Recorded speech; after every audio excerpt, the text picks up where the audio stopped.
So we are in the middle of spooky season, and who doesn't love spooky season without witches? No one. So I have you covered. These are a couple of recommendations that I've got for you of witchy books. Some I have read, some I haven't, that are kind of on my radar. I am going to start off with the books that I have read so I can openly recommend them to you. Which we're going to start with The House Witch, which is cozy and sweet and everything I didn't expect it was going to be, and yet I loved it. I picked this up on a whim, I think a year or two ago, and I just binged through the series. So you have a house witch, and this is a male witch, which we don't tend to see often, and I quite like it. So the house witch is a particular witch that only has magic in a place where they call home, and only around their area of what they call home. And we have our little house witch who moves into this area and is now working for the king in the kitchen, and he loves to cook, and he's using his magic to cook. And all of this while also trying to keep it secret that he is a witch, because magic isn't completely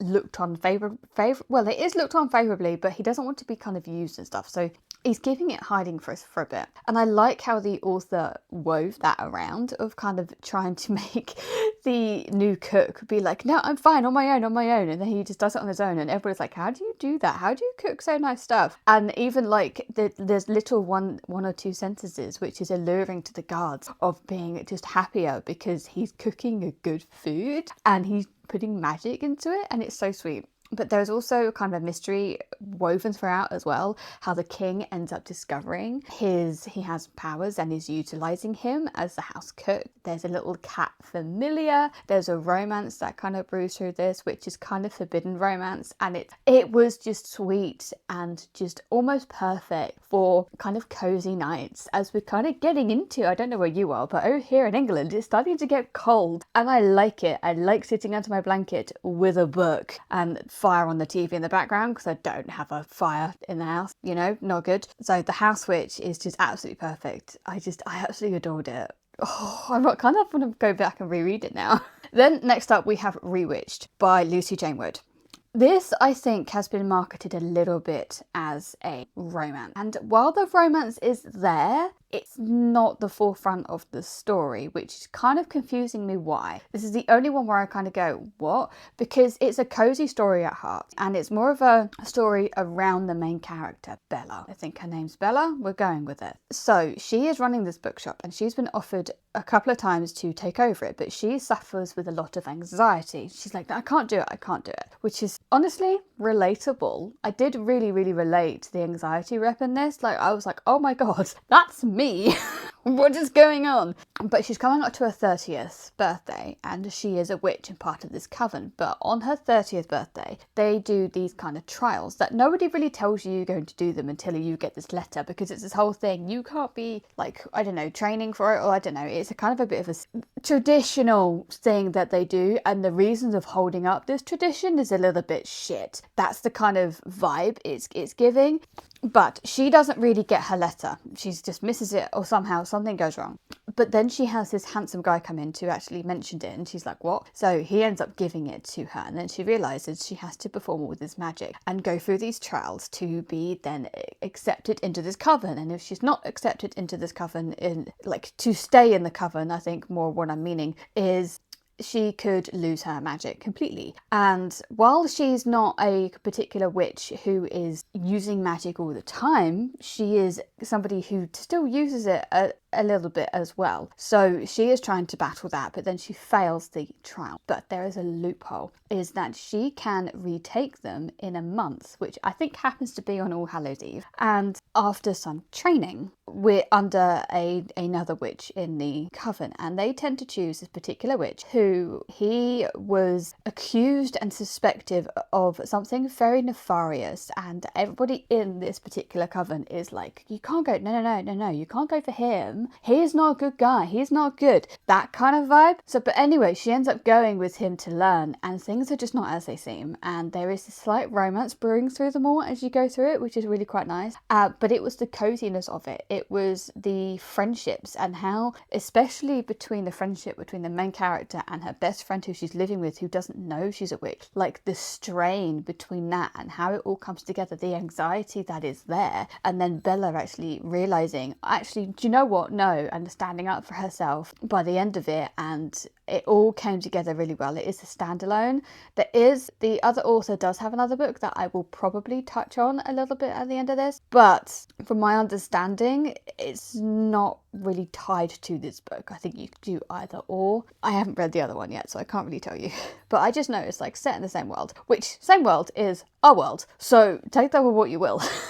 But it was cozy, it was lovely. I adored it. And the romance was small, not really small, but compared to most romance books, it was quite small. Then, still going on the cozy train, because who doesn't love cozy witches, is the Secret Society of Irregular Witches, and also the Magical Innkeeping one. They're a bit of a mouthful to talk, both of them, but with the Secret Society of Irregular Witches, which is by Sangu Mandanna, and my review was just the cutest thing I've read, and this is how I love my romance.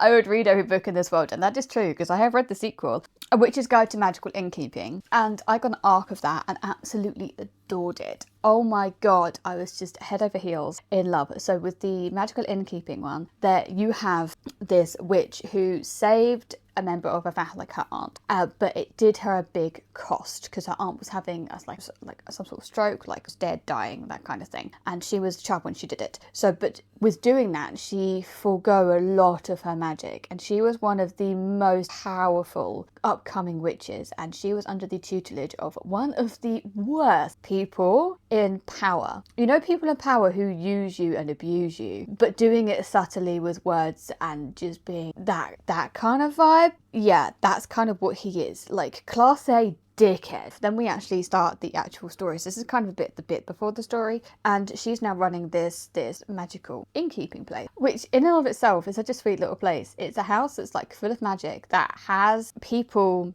find it as and when they need it, and if there are bad people, they tend to not be able to find this particular place due to the magic and what she did when she was a child, which she doesn't quite know what happened to it, but there's like sometimes a room that just rains every day at this particular time for no reason. Things like it's quite cute and soft. And then you have this little witch who was turned into a fox, who is an incredible character, slightly bitter, slightly not bitter. Within this magical innkeeping, you have the main character who has then discovered there is a way potentially to get her magic back, and that's kind of where the story goes, is her going and figuring out how to get her magic back. Then you have Luke, who comes in, who is the romance side of things, and he is part of this witch place, and he works for one of the people at the top, and they're a lot of stuck up old gentlemen who are just stuck traditional, like their traditional cycles, and you know, don't really believe that this particular main character needs to have her powers back, and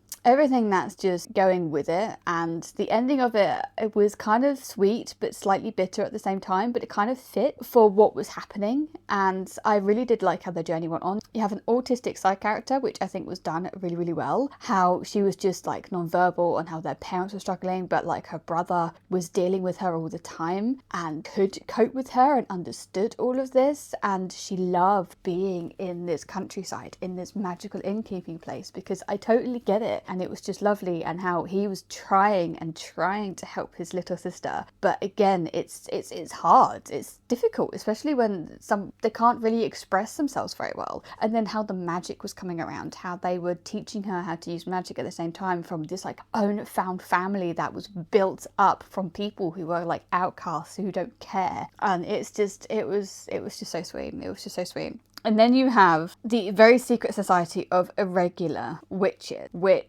so you have Mika Moon, who has learned how to hide her magic, but she also is on like social media sites. I do think TikTok might have been referenced in this, I don't know, but because I know that can sometimes annoy people, I didn't really know it. But anyway, so she is pretending to be a witch when actually she is a witch, and people who are witches, kind of, somebody reaches out and sees through her. It's like, I need you to help me train these children up to be witches, basically. They're more complicated than they seem. So she goes to this house to help these three young witches learn their magic, which is something that is kind of frowned upon upon a lot of things because it draws too much attention, because the outside world don't know about witches. And when you're learning, there's also uncontrollable things going on. And she's having this battle with these 3 children as well, trying to like ingratiate herself into their lives. And children can be quite harsh sometimes, trying to train them and trying to teach them and going through her own shit as well. And then she meets Jamie, who is one of the people who works at this house at the same time, and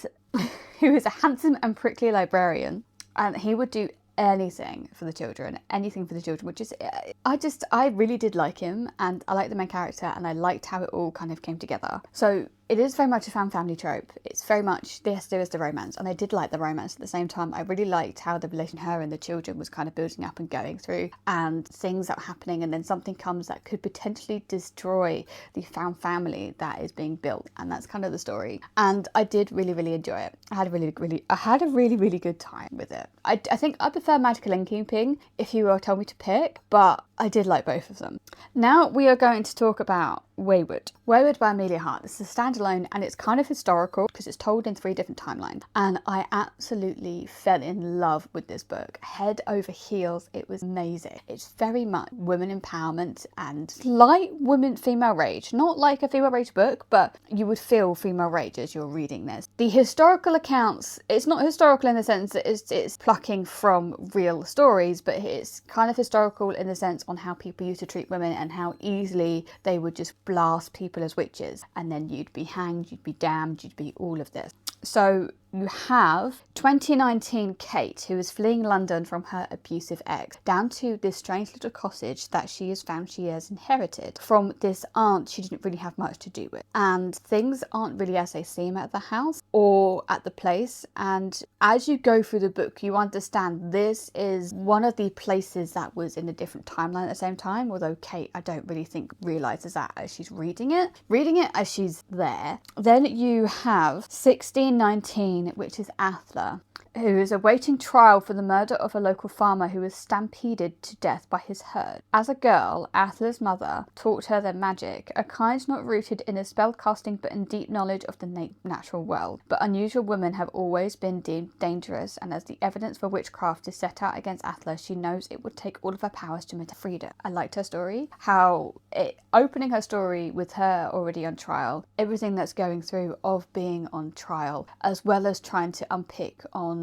what did she actually do and why was she doing it, and the character itself was just, I really enjoyed it. But the most compelling story I have to Violet, and it's the most harrowing at times as well, which is 1942. As World War II rages, Violet is trapped in her family's grand crumbling estate. Straitjacketed by societal convention, she longs for the robust education her brother received. As for her mother, long deceased, who was rumoured to have gone mad before her death, the only traces Violet has of her are a locket bearing the initial W and the word Wayward scratched into the baseboard of her bedroom. Weaving together the stories of 3 extraordinary women of 5 centuries, Amelia Hart's Wayward is an enthralling novel of female resilience and the transformative power of the natural world. That is the best way to describe that book. I did really, really like Violet's story, even with her relationship with her brother, who her brother is kind of not quite understanding but getting a little bit of where Violet is coming from, and then her father is just like, that's not your place, you're a woman, you are married. And then there was a scene that happened within her timeline between a man, and it was typical things that you even see today sometimes of women are just not believed. And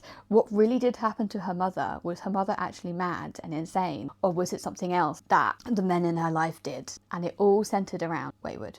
I just loved it. I loved it how it all came together, and it's a book I will never ever stop recommending. And now we have one that I haven't actually finished yet, but I'm like 140 pages from the end, which is The Wild and Wicked Things by Francesca May. And this is a Great Gatsby retelling. The only issue I have with the Great Gatsby retelling is this is set off the coast of England. It's not English. It's very American in the way it's told with their mannerisms. And I'm like, it's not English. It mentions Whitby. It's set off the coast of England and it's too Americanized in their thing. And it says, then they go, darling, all the time. Oh, darling. I'm like, nobody really does that. But okay, you're trying to get your point across. It's a debut. I can kind of look past that. But you have these 2 main characters, which are Annie and Emmeline. And Annie is called back to this Crow Island where her father died, and her father's request was for her to sort through his house and to sort through his thing, to deal with the stuff that you have to deal with when somebody dies. And things are not quite what they seem on who he is. But then you have Emmeline, who Annie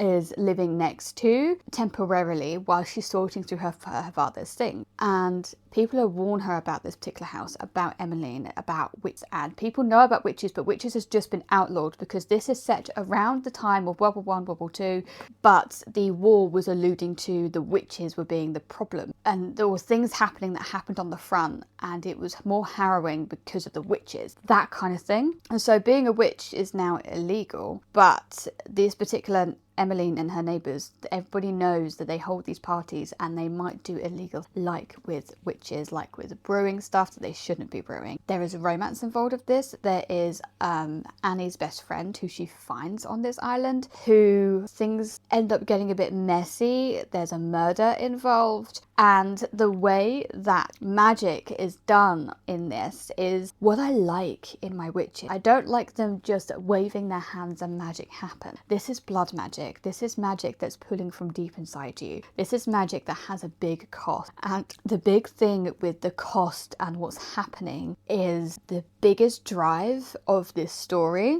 from literally one person unwilling to give what is owed. So the witch who performed this particular magic, and being vague intentionally is a big spoiler, is now suffering because of it, because the magic demands a price and the price has not been given, so it's taking from the witch.